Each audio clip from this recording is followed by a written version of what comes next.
This is the fourth installment of No Talking by Andrew Clements. We're starting on chapter 11. Chapter 11, Questions and Answers. In all her years of teaching, 17 in total, Mrs. Marlowe had never walked into a quieter classroom full of students. It was a new experience for her. It was also new for the kids. Dave watched Mrs. Marlowe go to the front of the room and pick up her attendance book. The teacher looked at the list of names in the book, looked down the rows of the class, looked at the book again, and said, "I thought maybe I was in the wrong room. Pretty quiet in here today. Can someone tell me why?" No hands went up, but Mrs. Marlowe was watching for anything that might give her a clue about this unusual behavior. And after her question, she saw a few sly glances between kids, and she noticed some of them trying to hide a smile. She knew that those looks and smiles meant the kids were keeping a secret. Time for her first experiment.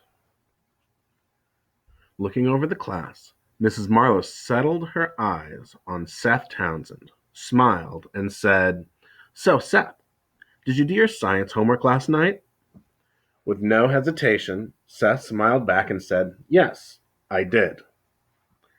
Mrs. Marlowe looked at Amy Gilson and said, "How about you, Amy?" She nodded and said, "It was hard." "Really? What did you think was hard about it?" she asked.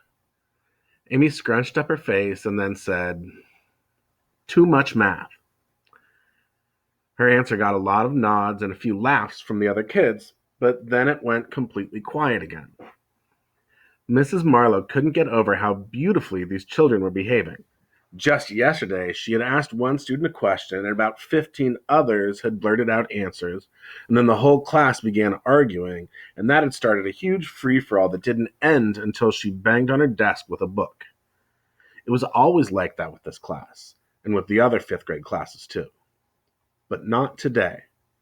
No one talked at all unless she asked a question, which gave Mrs. Marlowe an idea. "Please get out your homework sheets." There was a lot of rustling and bustling as the students obeyed. "Now," she said, "Ellen, look at problem number 1. How did you decide if the given quantities were reasonable?" Ellen rifled through her papers, and the look on her face surprised Mrs. Marlowe. Ellen looked scared. It was one of the standard questions about science problems, a question the whole class was used to, but the girl seemed completely confused. Mrs. Marlowe could see that she'd done the assignment. Plus, Ellen is one of the best science students. What was she so scared about? After a few moments of what looked like absolute panic, Ellen calmed down. Then, very slowly, she said, "The numbers worked." Mrs. Marlowe waited for the rest of her explanation. It didn't come. "Right," she said, and "I made estimates," Ellen said. Again, her words came slowly, and then there was another long pause. "And," the teacher urged, "I used math?" Mrs. Marlowe nodded. "Of course you used math, but I wanted to hear about your process, your thinking." Ellen said, "I did comparing." Frustrated, Mrs. Marlowe turned to the other side of the room. "Dave, tell us the answer you got for problem 1 and explain your process." Dave didn't look scared, but he also took a long time to respond. Too long for Mrs. Marlowe. She said, "I'd like your answer today, Mr. Packer." Slowly, Dave said, 440. 440 what?" prompted Mrs. Marlowe. "Barrels of oil," said Dave slowly. "Per," said Mrs. Marlowe. Dave said, "Per day." "Wrong," said Mrs. Marlowe. "Look at your work and tell me what you forgot." She was losing her patience. Dave frowned and squinted at his paper. He nodded, then slowly replied, the first day. A ripple of giggles swept through the room. Girl giggles. Mrs. Marlowe snapped. Since when did wrong answers become funny? Science teacher thought, are they all pretending to be stupid today? Is that it? Whatever was going on, she didn't like it. It was disruptive. It was slowing down her class. It was annoying. And suddenly, Mrs. Marlowe was in no mood for games. She was not going to play along. If these kids wanted quiet, then that's what they were going to get. She glared around the room. Pass in your papers. Everyone obeyed without a word. Open to chapter 4 and read. The homework is on the board. The next 34 minutes in the science room passed in complete silence, except for the rustle of paper and the occasional cough or sniffle. And sitting at her desk, Mrs. Marlowe had to admit that she enjoyed the quiet, enjoyed not having to fight the battle of the mouth every second with these kids. The unshushables were completely shushed. All right. Very weird. But the science teacher wasn't any closer to figuring out why the kids were acting this way. Dave felt something hit his arm and then drop onto his leg. It was a note. He glanced at Mrs. Marlowe. All clear. So he slowly reached down, picked up the note, and unfolded it. You said the first day. Counts as a word. So you said 4, and you cost the boys a whole point. Loser. Ha ha, Lindsay. Dave knew Lindsay was sitting 2 seats back on his left, and he knew she was waiting for him to turn around so she could give him a sickly sweet little smile. So he didn't turn around, but he felt the tops of his ears getting pink, and he began thinking of a million things he wished he could say to her. All sorts of clever insults like, if brains were money, you'd be broke, or, wow, you can count to 4, or, I had a pet turtle that, Mr. Packer, bring it here.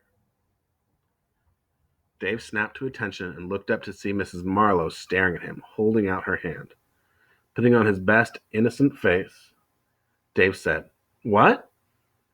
The note. Here. As Dave walked up and dropped the note into Mrs. Marlowe's hand, the bell rang. Mrs. Marlowe tucked the paper into her pocket and then slowly stood up, because when the bell rang, she had to hurry out her door and try to maintain law and order in the hallway between classes. But of course, there was no need for corridor police today. Mrs. Marlowe watched all the 5th graders move from room to room, smiling, waving, making faces, nodding at each other. There were a few laughs and whistles, and she heard Tyler Rennert make a loud snort in the general direction of some girls, but there was no talking. She looked across the hall and caught Mrs. Escobar's eye, and they both smiled and then shrugged at each other.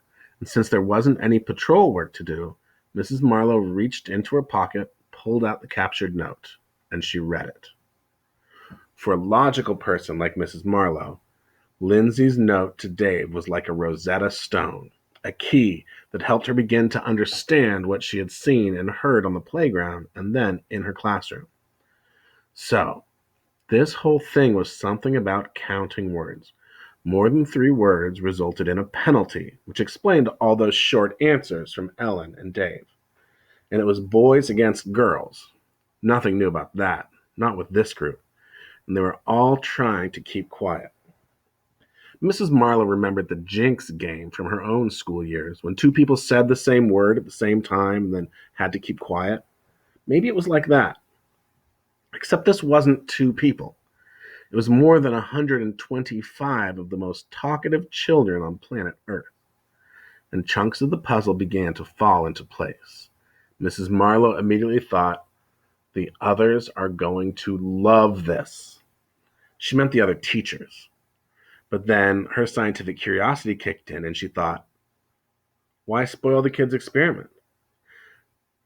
And I should really let the other teachers figure things out on their own. And of course, my preliminary findings could be wrong. I should certainly gather more data before I present my theory to the scholarly community. And as Mrs. Marlowe chuckled at her private joke, she said to herself, "Kids." Chapter 12. Guessing Games. Tuesday afternoon in the fifth grade hall was a challenge for everyone. Mrs. Ackers walked into the music room and sat at her piano, smiled, and said, "My, you are all behaving so well this afternoon. Wonderful. Now please open your songbooks to 'This Land Is Your Land.'" As she played the introduction to the piano on the piano, she said, "Back straight, big smiles, deep breaths," and no one sang. The piano stopped mid-measure, and Mrs. Akers frowned at the class. "Now, I know you can all do better than that." She began the introduction again, counting the beats. 1 and 2 and 3. "This land is your land, this land." Mrs. Akers stopped. She was singing a solo, and very high. Her high, quivering voice made the kids giggle. She frowned again. "All right, students. This is not funny, and it's not good. We have less than 2 weeks before our Thanksgiving program, and we have no time for this kind of silliness." She pointed a bright pink fingernail around the room. "Brian, Tommy, Anna, every one of you, I want to hear you sing." She banged out the introduction, and the whole class sang, "This land is," and then stopped. The piano kept playing, and Mrs. Akers bellowed, "Sing!" And most of the kids jumped in on "My land from," and then stopped. After another shouted command, they sang, "The Redwood Forest." And that's how the whole song went, chopped up into 3-word bits. And when Mrs. Akers, her face bright red by this point, thumped on her piano and said, "What is wrong with all of you today?" the kids didn't say a word. Like all teachers, Mrs. Akers understood the divide and conquer rule.